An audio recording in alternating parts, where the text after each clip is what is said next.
A new documentary now streaming tracks playing baseball in the old Negro leagues, its hardships and heroics. It was the only option for the best black ball players before Jackie Robinson took the field for the first time, changing baseball, changing America. Imagine today's game without Mookie Betts or Aaron Judge. Here's CBS News' Jericka Duncan. Negro Leagues players made the game more up-tempo, bunt and run. Base stealing.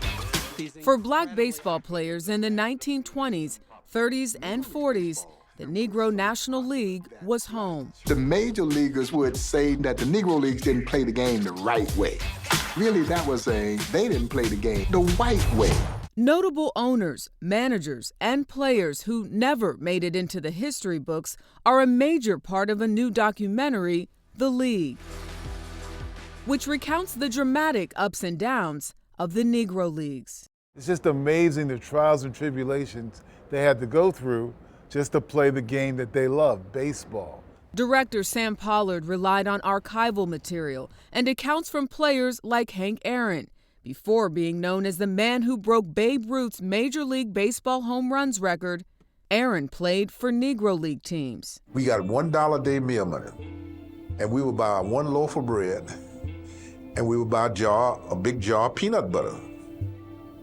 That's what we lived off of for 3 or 4 days.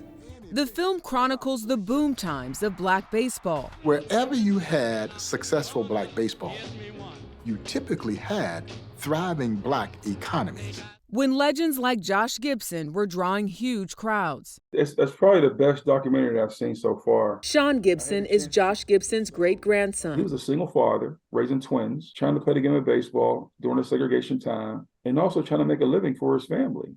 Jackie Robinson became the first black man to integrate the MLB in 1947. That move was the beginning of the end. The loss of the league's biggest stars led to its demise in 1960.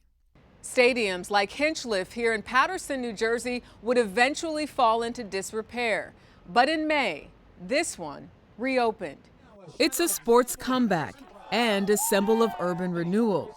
Saved by local activists from demolition, the stadium underwent a $100 million renovation, one of the last surviving Negro League ballparks, once again, a place of civic pride. To know that, players like Cool Papa Bell or Satchel Paige or Larry Doby or Monty Irving played on this field is just such a pleasure.